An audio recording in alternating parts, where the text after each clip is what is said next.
Jake Morrison wiped the grease from his hands with a rag that had seen better decades, squinting at the plasma conduit that had been giving him grief for the past 3 hours. The mechanic bay of the Titan's edge hummed with the familiar symphony of a ship that was held together by determination, spare parts, and what the previous chief engineer had optimistically called creative problem-solving. "Right then, you stubborn piece of Martian scrap metal," Jake muttered to the conduit, his voice echoing in the cavernous bay.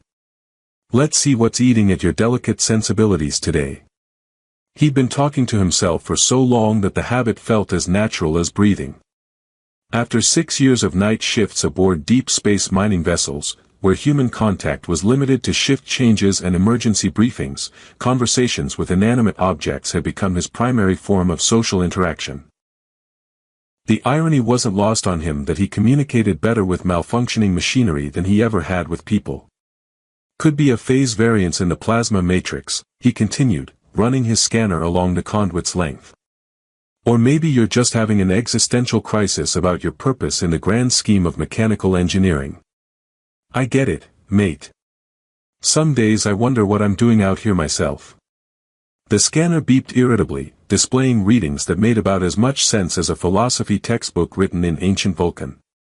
Jake scratched his beard, a grizzled affair that hadn't seen proper grooming since the last shore leave 3 months ago.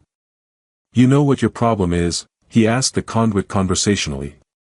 "You're overthinking things. Classic case of mechanical anxiety. Probably stems from childhood trauma, being installed in a rush by some contractor who didn't appreciate your finer qualities." Above him, hidden in the maze of ventilation shafts that honeycombed the ship's superstructure, Lyra of the Andorian Council pressed her elongated ear closer to the grating. Her species-enhanced hearing meant she could detect conversations 3 decks away, but she'd never expected to find herself voluntarily eavesdropping on the ship's antisocial mechanic. She'd been recovering from injuries sustained during the diplomatic incident on Kepler Station, injuries that had left her temporarily unable to tolerate the bright lights and constant noise of the crew quarters. The medical bay's isolation had driven her to explore the ship's quieter sections, seeking solace in the deeper, dimmer areas where she could heal without sensory overload. That's when she'd first heard him. "The thing about plasma conduits," Jake continued, apparently warming to his subject, "is they're a lot like people. Treat them with respect, give them proper maintenance, and they'll serve you faithfully for decades. Ignore them, take them for granted, and they'll find creative ways to make your life miserable." He paused, considering his words. "Though I suppose I'm not the best authority on treating people with respect. Bit of a hypocrite, talking to you about relationships when I've spent the last 6 years hiding from every meaningful connection I've ever had." Lyra found herself leaning forward, intrigued despite the ethical implications of her unintentional surveillance. In her weeks aboard the Titan's Edge, she'd observed the crew's dynamics from a distance. Jake Morrison was universally described as competent but antisocial, a skilled mechanic who preferred solitude to company. The man she was listening to bore little resemblance to that description. "Remember Sarah?" Jake asked the conduit, as though it were an old friend. "Course you don't, you're a conduit. But she was something special. Had this laugh that could light up a room, and she actually listened when I talked about my work. Most people's eyes glaze over when you start explaining the finer points of fusion reactor maintenance." He inserted a new coupling into the conduit's junction box, his movements precise despite his casual tone. "She wanted to get married, you know. Settle down on New Geneva, maybe start a family. Had it all planned out, little house near the spaceport, where I could run a civilian garage and she could practice veterinary medicine." The coupling clicked into place with a satisfying sound, but Jake's expression had grown distant. "But I was too busy being noble and self-sacrificing. Told her I was married to my work, that a relationship would just complicate things. Really, I was terrified she'd figure out what a mess I was underneath all the swagger." Lyra shifted slightly in the ventilation shaft, her heart unexpectedly moved by the raw honesty in his voice. Her own people valued emotional transparency, but humans seemed to guard their feelings like state secrets. This glimpse into genuine vulnerability was both fascinating and deeply touching. So she left, Jake continued, testing the conduit's power flow. And I told myself it was for the best. Convinced myself I was protecting her from my damage. Really, I was just protecting myself from the possibility of happiness. The power reading stabilized, showing optimal flow through the newly repaired section. Jake nodded with satisfaction, but his voice carried a note of melancholy. That's the thing about running away to the stars, though. The problems follow you. Can't escape yourself, no matter how many light years you put between you and your mistakes. He gathered his tools with practiced efficiency, preparing to move on to the next item on his maintenance checklist. Still, it's not all bad out here. Quiet nights like this, when it's just me and the ship's heartbeat, there's a kind of peace to it. Even if the company leaves something to be desired. As he headed toward the door, Jake paused and looked back at the conduit. Thanks for listening, you glorified piece of plumbing. Same time tomorrow. The conduit, naturally, had no response to offer. But from the ventilation shaft above, Lyra whispered a soft acknowledgement in her native tongue, a phrase that roughly translated to, "Until we meet again, friend of my heart." Jake's footsteps echoed down the corridor as he left, but Lyra remained motionless in her hiding place, processing what she'd witnessed. In her culture, the sharing of such personal truths was considered a sacred act, one that created bonds of understanding between souls. That Jake offered these gifts to the universe itself, expecting nothing in return, spoke to a depth of character that contradicted everything she'd been told about his antisocial nature. For the first time since her arrival aboard the Titan's Edge, Lyra felt less alone in the vast darkness of space. Tomorrow night, she decided, she would return to this mechanical sanctuary. Not to spy, but to bear witness to the quiet courage of a man who spoke his truth to the stars themselves, hoping perhaps that somewhere in the void, someone might be listening. Jake returned to the mechanic bay the following night with the enthusiasm of a man facing root canal surgery. The ship's main fusion reactor had developed what Chief Engineer Rodriguez diplomatically termed personality issues, which in practical terms meant it was running hot, making ominous grinding sounds, and occasionally emitting bursts of radiation that made the monitoring equipment have what could charitably be called nervous breakdowns. "Evening, ladies and gentlemen," Jake announced to the assembled machinery as he entered the bay, his toolbox clanking with the musical discord of metal against metal. Tonight's entertainment features one temperamental fusion reactor, several increasingly creative profanity words, and the distinct possibility that we'll all be flash-fried into component atoms. He approached the reactor housing with the cautious respect one might show a sleeping dragon. But first, let's have a little chat about boundaries, shall we? From her position in the ventilation system, Lyra had arrived early, driven by a curiosity she couldn't quite explain. Her translator device struggled with Jake's colorful expressions, occasionally offering helpful suggestions like reproductive act involving mechanical equipment or impossible biological configuration suggesting maternal ancestry. "You know what your problem is?" Jake asked the reactor, beginning his diagnostic routine. "You're having an identity crisis. Can't decide if you want to be a reliable power source or a very expensive space heater. Classic midlife crisis behavior, really." The reactor's readings painted a picture of mechanical discontent that would have challenged a team of engineers. Jake studied them with the expression of a man translating ancient hieroglyphs written by someone with a grudge against future archaeologists. "Reminds me of my time in the war," he said, making adjustments to the magnetic containment field. "Everything's running smooth, routine maintenance, standard procedures. Then suddenly the whole system goes sideways and you're improvising solutions with whatever's lying around, hoping the laws of physics are feeling cooperative that day." Lyra's ears perked up, literally, a physiological response her species couldn't control when focused intently on sound. Jake had never mentioned military service in his personnel file, though certain aspects of his behavior suddenly made more sense. "Combat engineering," Jake continued, apparently settling in for a longer conversation with his mechanical audience. "Sounds glamorous, doesn't it? Reality is less heroic explosions and more preventing heroic explosions from happening at inconvenient moments. Turns out, keeping fusion reactors stable while people are shooting at you requires a very specific skill set. He paused his work, his hands stilling on the controls. Lost a lot of good people that way. Engineers who thought they could fix anything, until they met something that couldn't be fixed. Problem with being the repair crew is, when things go really wrong, you're usually the last one to evacuate. The reactor's containment field fluctuated slightly, and Jake made minute adjustments with the instinctive precision of someone who'd learned that small mistakes could have catastrophic consequences. Marcus Chen was the best of us, Jake said quietly. Brilliant engineer, terrible poker player, made coffee that could strip paint. Had this theory that every machine had a personality, that you could coax better performance out of them by treating them like partners instead of tools. Lyra found herself holding her breath, sensing the weight of memory in Jake's voice.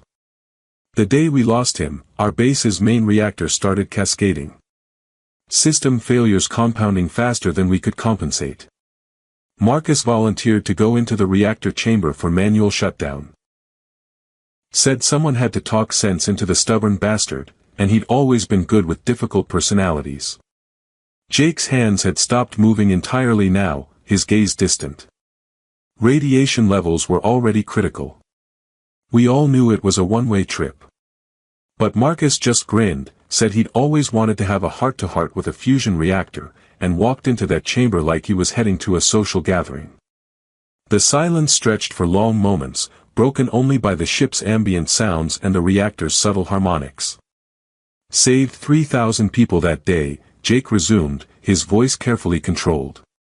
The reactor stabilized, the base survived, and Marcus Chen became another name on a memorial wall that's too long and growing longer every year. He resumed his adjustments, but his movements carried a different quality now, less casual conversation, more ritual observance.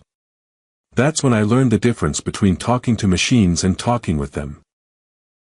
Marcus was right about personalities. Every system has its quirks, its preferences, its moods. Treat them like partners, and they'll tell you things the diagnostics miss. As if responding to his words, the reactor's reading shifted subtly, revealing a pattern in the fluctuations that hadn't been apparent before. Jake studied the new data with growing understanding. There you go, he said softly. You're not having a breakdown, are you? You're compensating for something else. Question is, what's making you work so hard? He began expanding his diagnostic sweep, checking systems throughout the ship's engineering section. Gradually, a picture emerged of minor problems cascading through interconnected systems, each one forcing the reactor to work harder to maintain stable power output. Clever girl, Jake murmured approvingly. You've been holding this ship together through pure determination while everything else slowly falls apart. But you can't keep this up forever. Above him, Lyra felt a strange warmth spread through her chest, an emotion her people called resonance recognition, the moment when one soul acknowledges the worth of another. Jake's combination of technical expertise, emotional honesty, and gentle respect for the machinery under his care created a portrait of someone far more complex than the antisocial mechanic described in crew reports. Right then, Jake said, gathering additional diagnostic equipment. Let's see what we can do about giving you some proper support. Can't have you carrying the whole ship on your metaphorical shoulders. As he worked through the night, methodically addressing each system failure he'd identified, Jake maintained his running commentary. He spoke of loneliness and purpose, of the satisfaction found in fixing things that others had given up on, of the way mechanical problems were so much cleaner than human ones. The nice thing about machines, he observed while replacing a worn coupling, is they tell you exactly what's wrong. No hidden agendas, no emotional subtext, no wondering if they mean what they say or if they're just being polite. Lyra almost smiled at that, recognizing the irony. Jake was speaking more honestly to his mechanical audience than most beings managed in a lifetime of conversations with their own species. Though I suppose, Jake added thoughtfully, the downside is they can't talk back. Sometimes you need someone to tell you when you're being an idiot, or when you're so focused on the problem that you miss the obvious solution. He finished his repairs as the ship's artificial dawn cycle began, bringing subtle changes to the lighting and air circulation.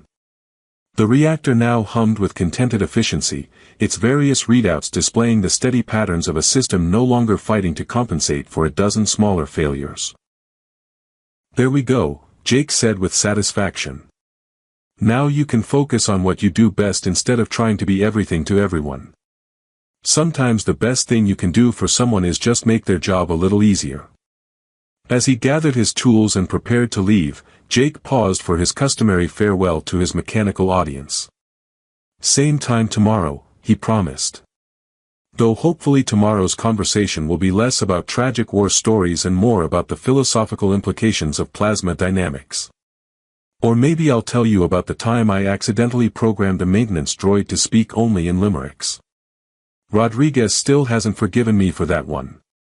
His footsteps faded down the corridor, leaving behind a peaceful quiet broken only by the contented whisper of efficiently functioning machinery. In the ventilation shaft, Lyra remained motionless for long minutes, processing what she'd witnessed.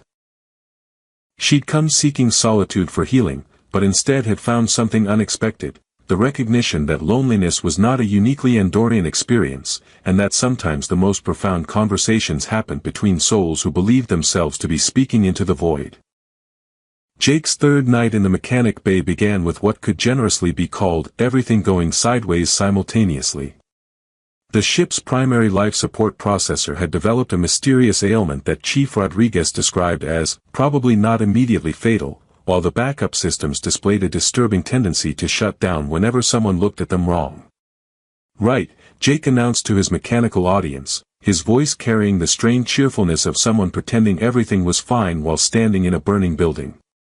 "Tonight's agenda includes preventing everyone aboard from suffocating in their sleep, fixing a backup system with the reliability of a chocolate teapot, and possibly discovering the engineering equivalent of divine intervention." He'd been working for 14 straight hours, sustained by coffee that could dissolve paint and the stubborn refusal to admit defeat that had kept him alive through worse situations. His hands shook slightly from caffeine and exhaustion, but his voice remained steady as he continued his ritual of talking through problems. "The thing about life support systems," he explained to a particularly recalcitrant atmospheric processor, "is they're designed by committees of very smart people who've never actually had to fix one while everyone's breathing down your neck. Literally, in this case." From her position in the ventilation shaft, Lyra had watched Jake's growing exhaustion with increasing concern. Her enhanced hearing detected the subtle changes in his breathing, the slight tremor in his voice that indicated physical stress, the way his usual humor was becoming more forced as the hours wore on. "You know what I love about crisis situations?" Jake asked rhetorically, elbow deep in a junction box that sparked ominously every few seconds. "They really clarify your priorities." Suddenly all those philosophical questions about the meaning of life become very practical. Turns out, the meaning of life is breathing. Who knew? He paused to check his readings, and Lyra could see his shoulders sag slightly as the data confirmed what he'd feared. The repairs were holding, but barely, and the system was degrading faster than he could compensate. Marcus used to say that every impossible repair was just an ordinary repair wearing a disguise, Jake continued, his voice softer now. The trick was figuring out what the problem was really afraid of, what it was hiding behind all the dramatic failures and scary readouts. His diagnostic scanner emitted a series of beeps that sounded distinctly unhappy. Jake stared at the results with the expression of someone who'd just been told that gravity had decided to take a holiday. "Right, so we're dealing with a cascade failure that's propagating through 3 separate systems, any one of which could kill us all if it decides to have a proper tantrum." He rubbed his eyes, leaving smudges of grease across his forehead. "And I'm talking to machines because I've been alone so long that I've forgotten how to ask for help from actual people." The admission hung in the air like a confession, raw and honest in a way that made Lyra's chest tighten with unexpected emotion. In her culture, the acknowledgement of vulnerability was considered the first step toward wisdom, but humans seemed to treat it as a weakness to be hidden. "Sarah always said I was too proud for my own good," Jake continued, making minute adjustments to the processor's control matrix. "Said I'd rather break myself trying to fix everything alone than admit I might need someone else's perspective." The atmospheric processor's readings fluctuated wildly, and Jake's movements became more urgent as he tried to stabilize the cascading failures. His voice took on the controlled calm of someone operating purely on training and experience. She was right, of course. Always was. But pride's easier than trust, isn't it? Can't be disappointed by pride. Can't have pride abandon you when things get complicated. A power coupling overloaded with a shower of sparks that illuminated Jake's face in harsh, flickering light. Lyra could see the exhaustion etched in his features, the way his hands moved with mechanical precision despite the tremor of fatigue. The real problem, Jake said, his voice barely above a whisper as he worked, is that I'm scared. Terrified, actually. Not of dying, death's just another engineering problem, really. But of living. Of letting someone close enough to see all the broken parts one keep hidden away. The cascade failure reached a critical threshold, and alarms began blaring throughout the ship. Jake's movements became frantic as he tried to prevent total system collapse, but Lyra could see that he was losing the battle. The repairs required more hands, more expertise, more resources than one exhausted man could provide. That's when she made her decision. Lyra dropped from the ventilation shaft with the fluid grace of her species, landing silently behind Jake as he struggled with a particularly stubborn control interface. Her appearance should have startled him, but Jake was too focused on preventing disaster to register her presence immediately. The secondary manifold, she said quietly, her voice carrying the precise diction of someone speaking a carefully learned language. It requires recalibration to compensate for the pressure differential. Jake spun around, his eyes widening as he took in the sight of the tall, ethereal being standing in his sanctuary. Lyra's elongated ears and luminous eyes marked her as unmistakably alien, but her expression carried the warmth of someone offering assistance rather than judgment.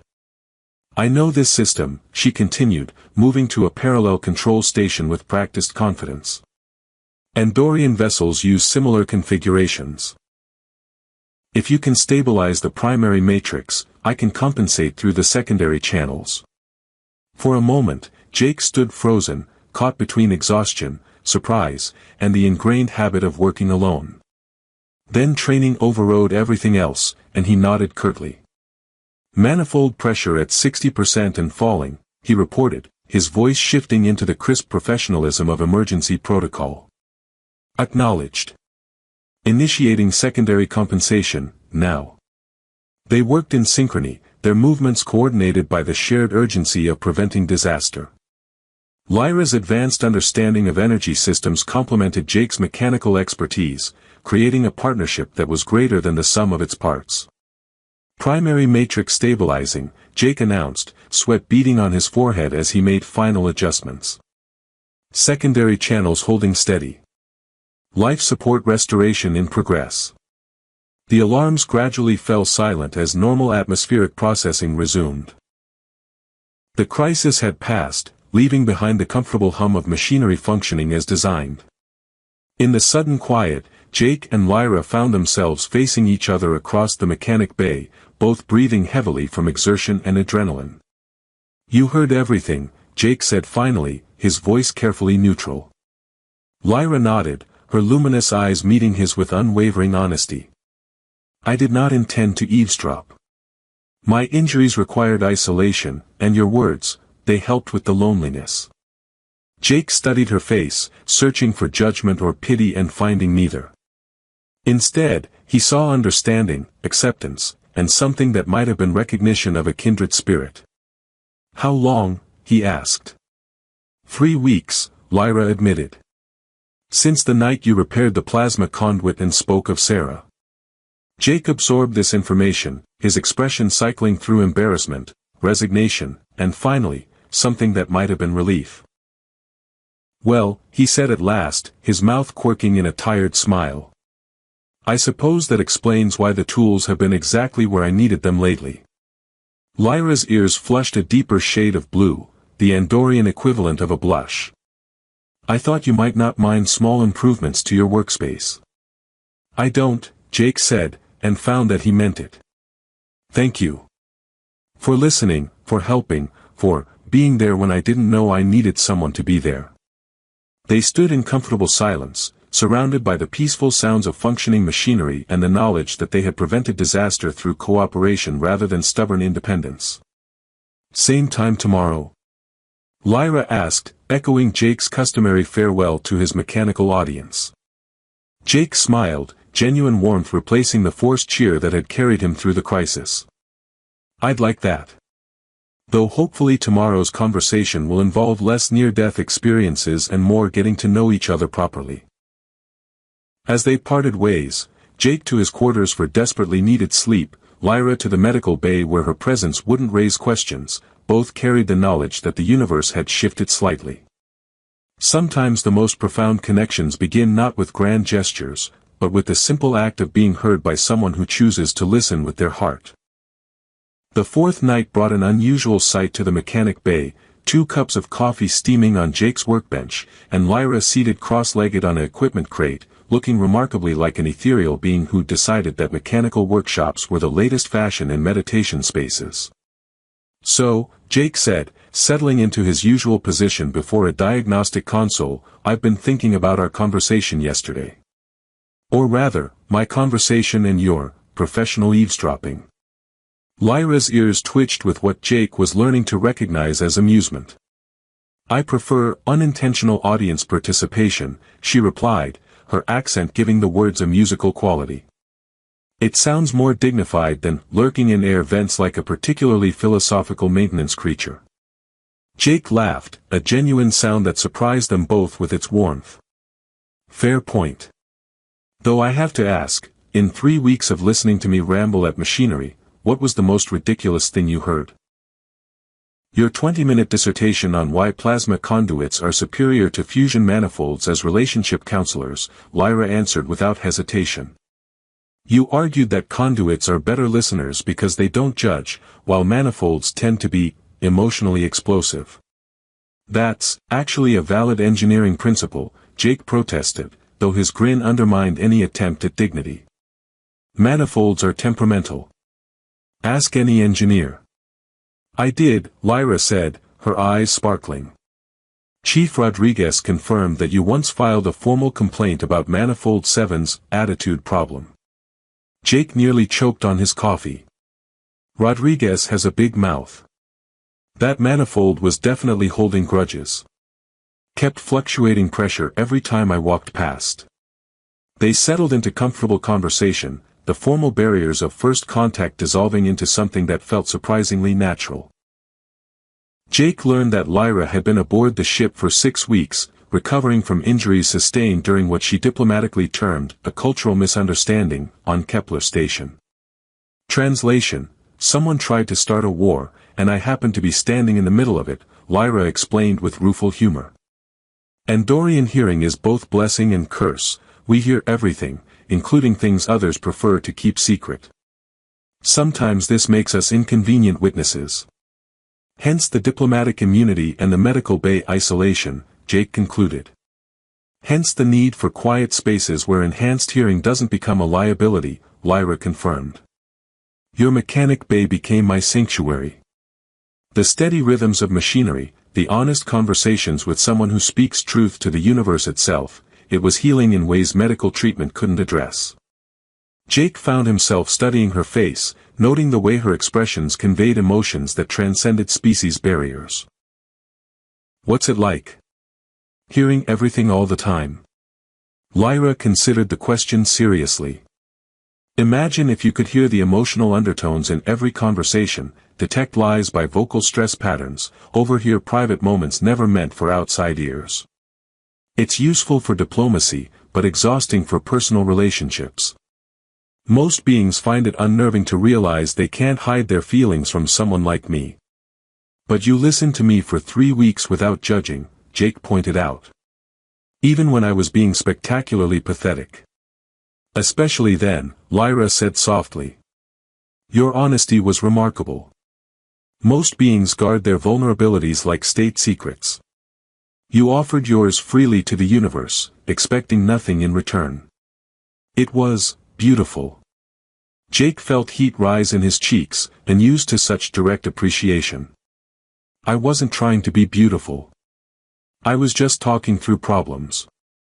Which is exactly why it was beautiful, Lyra insisted. No performance, no pretense. Just honest communication with entities you treated as partners rather than tools.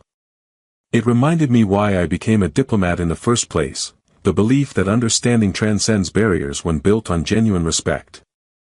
Their conversation was interrupted by Chief Rodriguez's voice crackling through the comm system. Morrison, report to my office when your shift ends.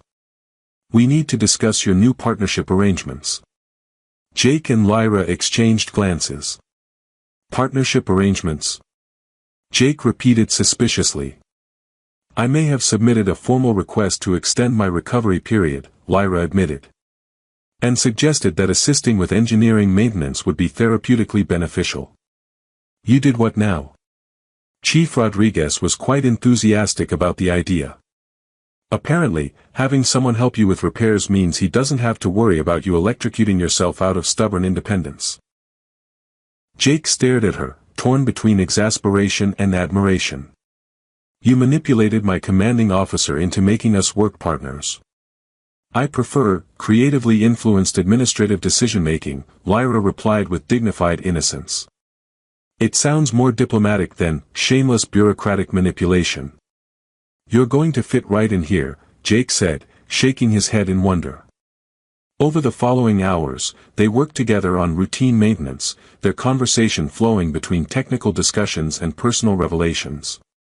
Jake learned that Lyra had lost her bondmate in the same conflict that had driven him to deep space isolation, that she understood the weight of survivors' guilt and the fear of forming new connections that might be lost to violence. The difference between us, Lyra observed while calibrating a sensor array, is that you chose isolation to protect others from your pain. I chose diplomacy to protect myself from further loss. Both are forms of running away. But you're here now, Jake pointed out. Talking to a grease-covered mechanic instead of filing reports with other diplomats. And you're here accepting help instead of insisting you can fix everything alone, Lyra countered. Perhaps we're both ready to stop running. As their shift neared its end, Jake found himself reluctant to return to the solitude that had defined his existence for so long. Tomorrow's my day off, he said carefully. I was thinking of checking out the observation deck. Haven't seen actual stars in months. I would like that, Lyra said simply. Though I should warn you, Andorian eyes see different spectrums than human ones. I may point out cosmic phenomena you can't perceive. And I may bore you with detailed explanations of stellar mechanics that you already understand, Jake replied. Seems fair. Their laughter echoed through the mechanic bay, harmonizing with the contented hum of well-maintained machinery. As they gathered their tools and prepared to leave, Jake paused for his customary farewell, but this time, he wasn't speaking to empty air. Same time tomorrow, he asked. Tomorrow, and all the tomorrows after that, Lyra replied, her words carrying the weight of a promise that transcended duty assignments and diplomatic protocols. As they walked toward the exit together, their footsteps synchronizing naturally, Jake reflected on the strange turns that life could take. He'd spent years believing that isolation was safety, that speaking his truth to machinery was safer than risking genuine connection with another being.